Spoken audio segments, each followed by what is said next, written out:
It's Sunday, October 1st, and surprisingly, the temperature's much more summer-like this evening than it's been for much of the week.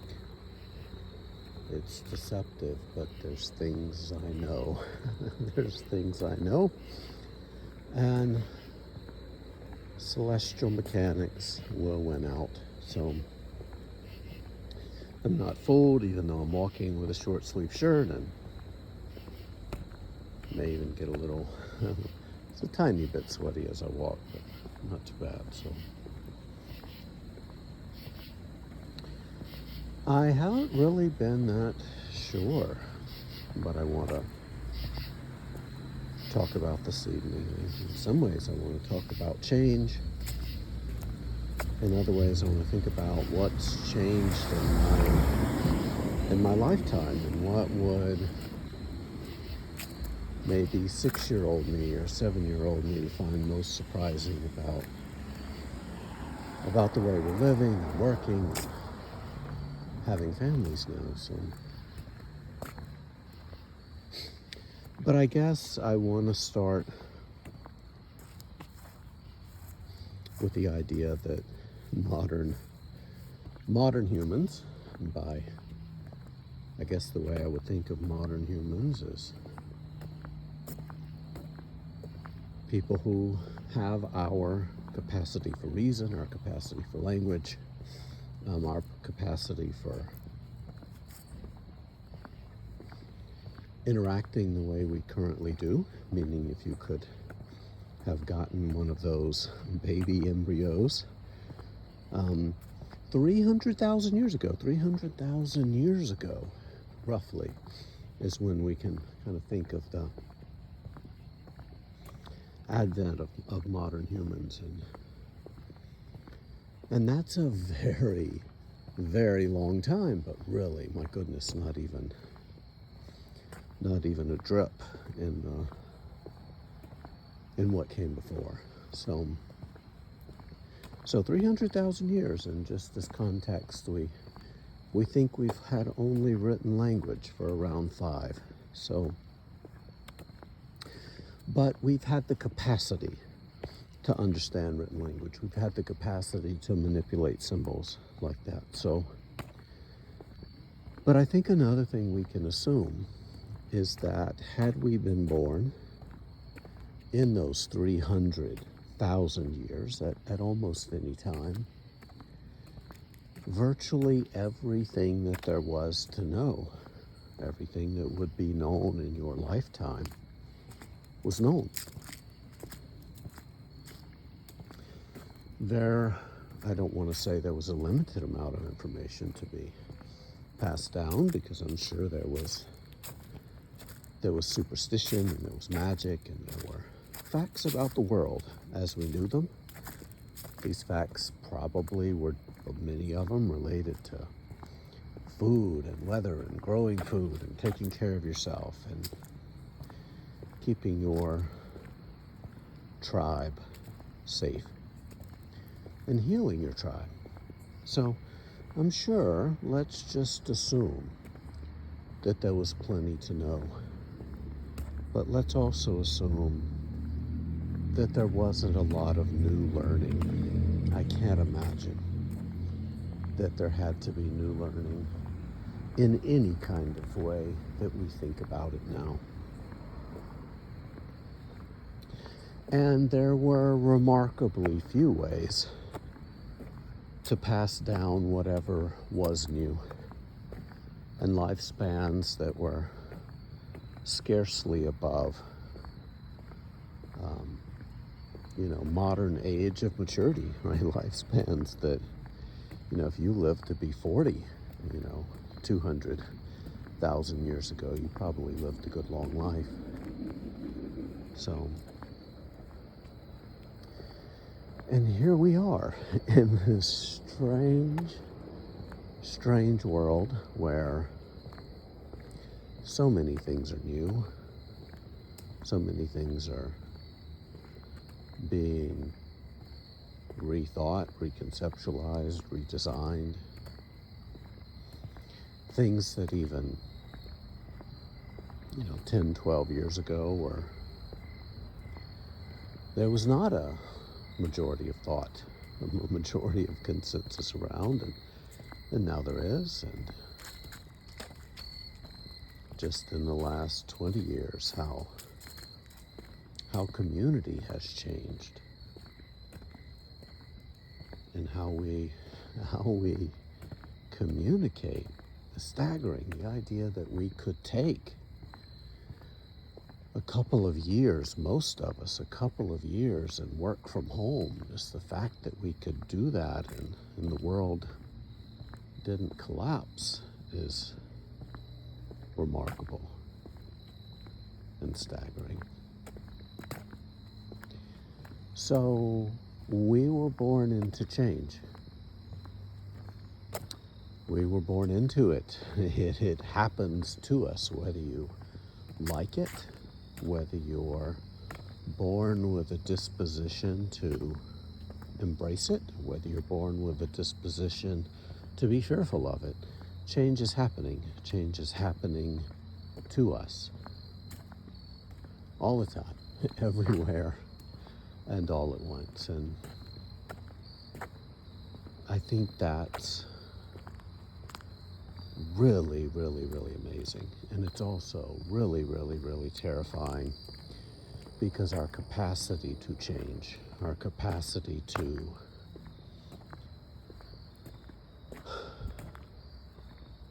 evolve, our capacity to learn new things, discard those things as a result of new learning, has far, far, far outstripped our ability to make any kind of sense of it. So the last 200 years of cultural evolution has produced humans from any other era wouldn't recognize. And one of the things I think that's different is the idea of astonishment. And what I mean by that is something that deeply, deeply captivates your attention, something that has the has the potential to reorient you, and something that has the potential to change how you, at least a little bit, how you think about yourself in the world. So I was born in 1970, and I don't really know how to say this directly, but my earliest memories are looking around the world. Early memories, 1973, 1974, 1975, looking around the world and just seeing people who were moving slowly, people who, and in hindsight, I might say, were depressed. They looked like they had been through something horrible. Kind of the way I would imagine a baby born in, November of 1965, after the end of the World War, the Civil War, would kind of look around and go, what the heck happened here? It was people looked tired and stressed, and there was weed in the air, a lot of weed to numb them out, help them not feel. But nobody was astonished by anything. There was remarkably little astonishment, remarkably little capacity for astonishment, and the most remarkable thing that I think that I could have possibly imagined before 1980, the most astonishing thing, definitely in my brain was a remote control car. Right? That was a remote control car. And maybe later a model rocket. Good. As I'm walking, I see there's a deer and a lawn up here. It's going to be making its way. It's a little baby. Little baby deer. Just listening to me talk to myself and thinking maybe I better move. Maybe I better move along. Or not so much. That's funny. It's got his ears turned around at me. Hi. Hi, friend.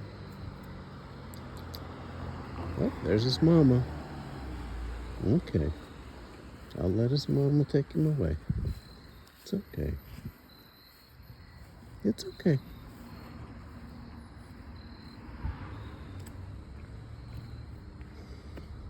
So, strange how things changed, or at least started to change in the 1980s.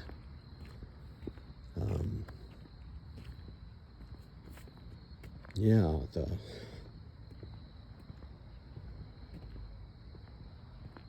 things that came along were Atari.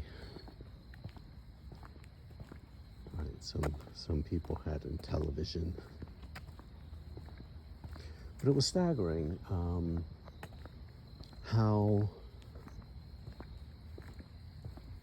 that introduced kind of a really, really big punctuation mark. We knew that something big had happened with the introduction of a video game. And of course now those games are so ridiculously basic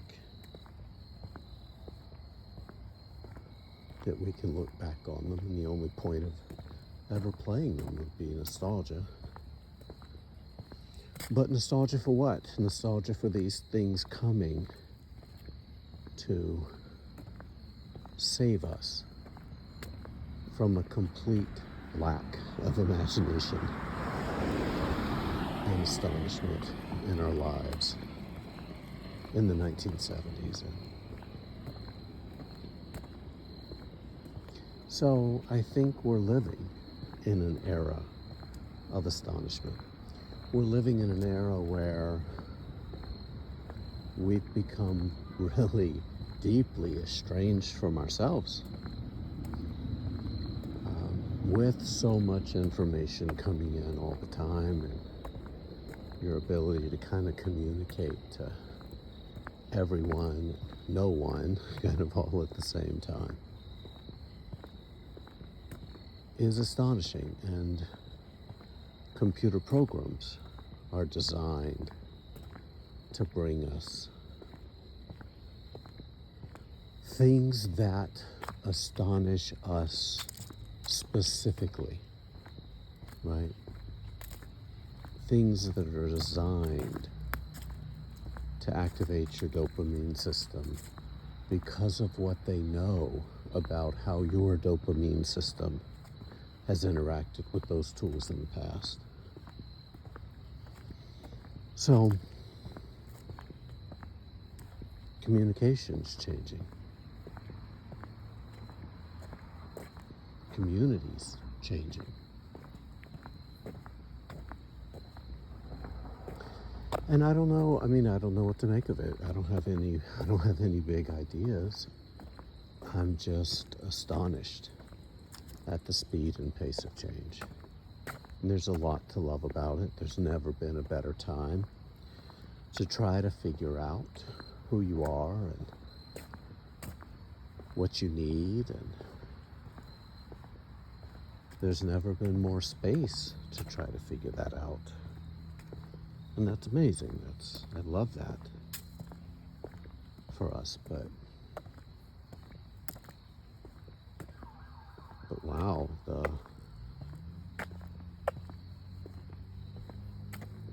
the environment that we find ourselves in. It's something. So I'm wondering what my 7, 8, 9-year-old would find so astonishing. It's really just so astonishing in my present life.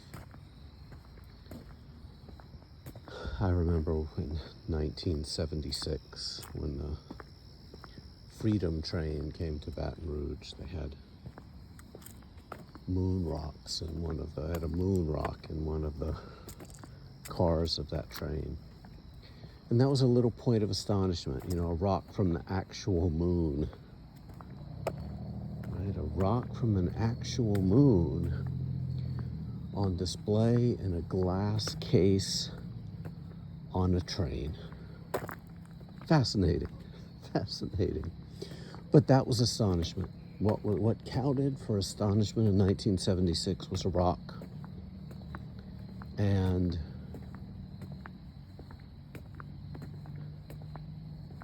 what would that kid looking at that rock find so astonishing in my life right here, right now?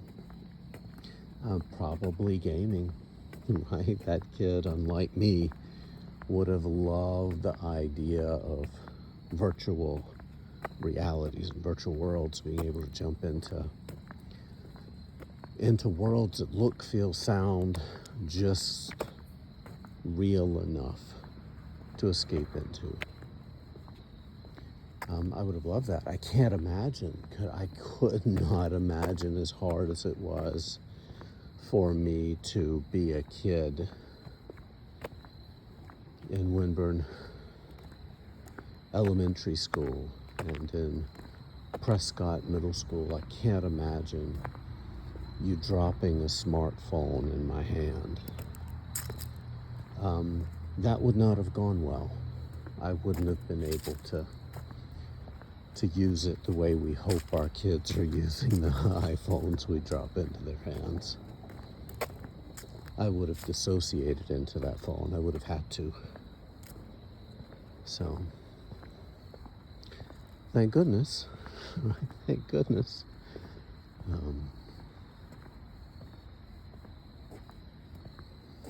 What else? What else would the kid me have found interesting? I think the idea of having a network that doesn't just connect all information, it connects all of us together. That was something I had a hard time making any kind of sense of, was early Facebook. So I'm sure my kid self would have struggled with that. Even my kid self had no problems leaving things behind. Right? Leaving things behind is just what we did in the 1970s and 80s. It's what growing up was. It's what growing up meant, was leaving things behind. And I think the young me would have been really perplexed by the idea that we can be some kind of friends, right? We could be in regular contact or regular surveillance of each other and our social worlds decades and decades later. Staggering. I don't know what to do with it. I don't know if I'm improved by it. I really don't know. I don't know if being friends with my high school classmates has been a net plus. I don't know. I don't know what to make of it. And I'm sure the little kid me wouldn't have known what to make of it. So change, and I guess what I really want to say about change is, what if, given everything that has happened, right? What if, given everything that has happened, we're doing okay with it? You know, what if young people are finding love? What if people in these houses, right? People in these houses are, figuring things out, right? They're figuring out how to take care of their kids and figuring out how to take care of their grandbabies and figuring out how to get their ends met, and figuring out how to find love, figuring out how to sustain love despite all of these changes that are happening faster than our species could have possibly adjusted to. And not just now, but for the last 200 plus years. Shocking, staggering change. And given who's in charge, given the power structures that are, even given all that, what if the fact that we're doing mostly okay isn't pretty darn staggering and remarkable in and of itself, given the fact that this is not our natural state based on the huge, long, horrible trek of the people who've come before us. So what if we're doing all right? Right? Even if we're struggling a little bit, even if we're don't know what to make of this life, what if given everything,